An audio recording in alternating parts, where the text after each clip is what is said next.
ট্রাফিকে কর্তব্যরত কর্মীদের পাশে বাঁকুড়া জেলা পুলিশ। জেলায় বর্তমানে খামখেয়ালি আবহাওয়া, যার জেরে সকাল থেকে তীব্র রোদ সহ ভ্যাপসা গরম থাকলেও বিকেলের পর ঝড় বৃষ্টি দেখা মিলছে।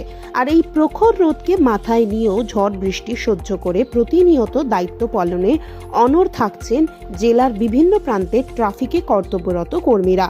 তাই জেলার বিভিন্ন প্রান্তের ট্রাফিক পুলিশ কর্মী ও সিভিক ভলেন্টিয়ারদের পাশে দাঁড়ালো বাঁকুড়া জেলা পুলিশ। মঙ্গলবার অন্যান্য জায়গার সাথে বাঁকুড়া শহরের ভৈরব স্থান এলাকায় ট্রাফিকে কর্তব্যরত পুলিশ ও সিভিক ভলেন্টিয়ারদের হাতে তুলে দেওয়া হলো ওআরএস, জলের বোতল, ছাতা, ব্যাগ, মাস্ক, রোদ চশমা সহ অন্যান্য বিভিন্ন সামগ্রী, যাতে তীব্র রোদ বা বৃষ্টি থেকে নিজেদের সুরক্ষিত রাখতে পারেন ওই কর্মীরা। অন্যদিকে এদিন ওই কর্মসূচি বাঁকুড়ার পুলিশ সুপার বৈভব তিওয়ারি জেলার সাম্প্রতিক কয়েকটি দুর্ঘটনার প্রসঙ্গ তুলে পথ দুর্ঘটনায় মৃত্যুর ঘটনা নিয়ে সচেতন করার পাশাপাশি সঠিক নিয়ম মেনে ড্রাইভ করার আহ্বান জানিয়েছে জেলাবাসীর কাছে। একটা ট্রাফিক কিট ডিস্ট্রিবিউশন প্রোগ্রাম রাখা হয়েছে উপস্থিত হচ্ছেন অ্যাডিশনাল হেডকোয়ার্টার ডিএসপি ট্রাফিক আছেন, আইসি বাঁকুড়া আছেন, অন্যান্য অফিসারগণ আছেন, আমাদের ট্রাফিকের সমস্ত ফোর্স সিভিক ভলেন্টিয়ার যারা রাস্তা এই রোডে ডিউটি করে তারাও এখানে আছে। আজকে এই প্রোগ্রামটা এখানে আমি নিজেই এসেছি। এইরকম একটা প্রোগ্রাম চলছে আমাদের বিষ্ণুপুরে, হাতরাতে, জয়পুর, বেলিয়াপুর ট্রাফিক গার্ড আছে, আমাদের বেলিয়াপুর যে ট্রাফিক গার্ড আছে, বড়জোড়া ট্রাফিক গার্ড আছে, সব জায়গায় আমরা আজকে এরকম ট্রাফিকের একটা কিট ডিস্ট্রিবিউশন করছি যে আগামী 2 দিনের মধ্যে পুরোটা জেলাতে দিয়ে দেওয়া হবে। টোটাল এইরকম 1130 কিটস আমরা ডিস্ট্রিবিউট করছি। এই কিটের মধ্যে একটা ব্যাগ থাকছে, টাওয়েল আছে, গ্লুকোজ আছে, ওআরএস আছে, টাওয়েল আছে, যে সানগ্লাসেস হয় কালো চশমা সেটা আছে, মাস্ক আছে, ছাতা আছে।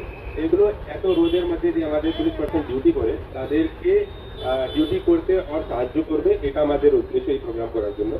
তার সাথে সাথে আমাদের মিডিয়া বন্ধুগণ এখানে এসেছেন, তাদেরকে এখানে আসার জন্য আমি ধন্যবাদ জানাই। আর তাদের মাধ্যমে আমি কয়েকটা কথা আমাদের বাঁকুড়াবাসীদেরকে উদ্দেশ্য করে বলি।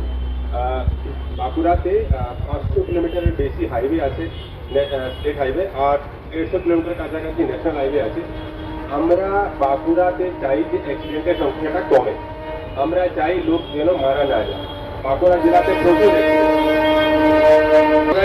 প্রচুর অ্যাক্সিডেন্ট হয়ে লোক মারা যায়, তার মধ্যে অনেক নিজের গাফিলিয়াত, নিজের কোনো ভুলের জন্য মারা যাচ্ছে, কেউ অন্যদের জন্য মারা যাচ্ছে। এইসব কম করতে চাইছি আমরা। গত বছর অনেক অ্যাক্সিডেন্টের হলেও আমরা চেষ্টা করেছি কম করাতে, কিন্তু কম করতে পারিনি। এই বছর আমরা টার্গেট নিয়েছি মিনিমাম 10% অ্যাক্সিডেন্টের ডেথ যেটা হয়, মৃত্যু যেটা হয়, সেটা কম করতে চাইছি। এবছর আমাদের টার্গেট আছে।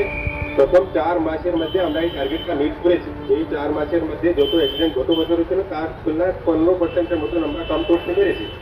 এর পিছনে আমাদের অনেক খাটছে, অনেক কাজ করছে। আমরা ফাইনও ইম্পোজ করছি, ফাইনের রেজাল্টও আমরা পাচ্ছি, কিন্তু ফাইন ইম্পোজ করা আমাদের উদ্দেশ্য নেই। আমি দেখছি যে সোশ্যাল মিডিয়াতে অনেক লোক আমাদেরকে বলে যে পুলিশ ফাইন করছে, পুলিশ ফাইন করতে চায় না, একদমই চায় না। যদি মানুষ ট্রাফিক নিয়ম মেনে চলে তাহলে আমরা একদমই ফাইন করবো না, আমরা চাই না কখনো। কিন্তু এই যেটা করা হচ্ছে সেটা আপনাদের স্বাস্থ্যের জন্য, আপনাদের জীবন বাঁচানোর জন্যই করা হচ্ছে। আপনাদের হয়তো জানা থাকবে 2 দিন আগে রায়পুর থানায় একটা অ্যাক্সিডেন্ট ঘটলো, যেখানে 3 জন ছেলে, ইয়াং ছেলে একদম মারা গেল। কোনো গাড়ির সাথে ধাক্কা লাগেনি, নিজেরাই কন্ট্রোল হারিয়ে একটা গাছে মেরে দিল। একটাই ঘটনাতে 3 জন মারা গেল। তার কদিন আগে আমাদের বারিকুল থানায় আমাদেরই একজন সিভিক মারা গেছে, একটা বাসের সাথে ধাক্কা লাগলো।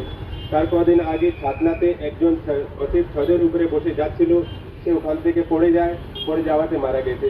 এইরকম ঘটনা ঘটছে যেখানে লোক ট্রাফিক না মানে না, এই জন্য দুর্ঘটনা হচ্ছে আর প্রাণ যাচ্ছে। আমরা এটাই কম করতে চাইছি। আমরা চাইছি মানুষের সুযোগটা পাই, সবাই নিয়ম ফলো করুক, এটা আমরা চাইছি।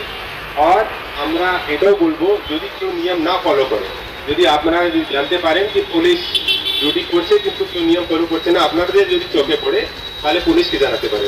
আমাদের সোশ্যাল মিডিয়া হ্যান্ডেল আছে, ফেসবুক আছে, টুইটার আছে, সেখানে আপনারা ছবি আর সাথে সাথে কোন জায়গায় কোন ডেট আপনারা এই নিয়ম ভায়োলেশন দেখলেন সেখানে আপনারা রিপোর্ট করতে পারেন। আমাদের সোশ্যাল মিডিয়া মনিটরিং সেল আছে, সেটা নজর রাখে।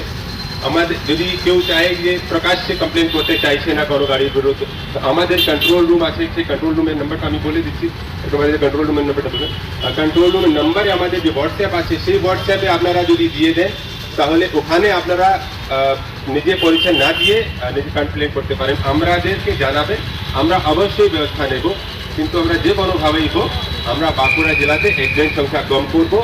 আর যেভাবে আজকে আমরা ট্রাফিক ডিস্ট্রিবিউশন করেছি, আমি আশা রাখছি আমাদের পুলিশ পার্সন, আমাদের ট্রাফিক পার্সন খুব ভালো করে ডিউটি করবে, মানুষের সাথে সম্বন্ধ ভালো রাখবে, মানুষের সাথে কোনো খারাপ ব্যবহার করবে না, কোনো নিজের উপরে অ্যালিগেশন আসতে দেবে না। এইটাও খেয়াল রেখে পাবলিকের সাথে মিলিয়ে ট্রাফিক ব্যবস্থাটাকে ঠিক করবে। এই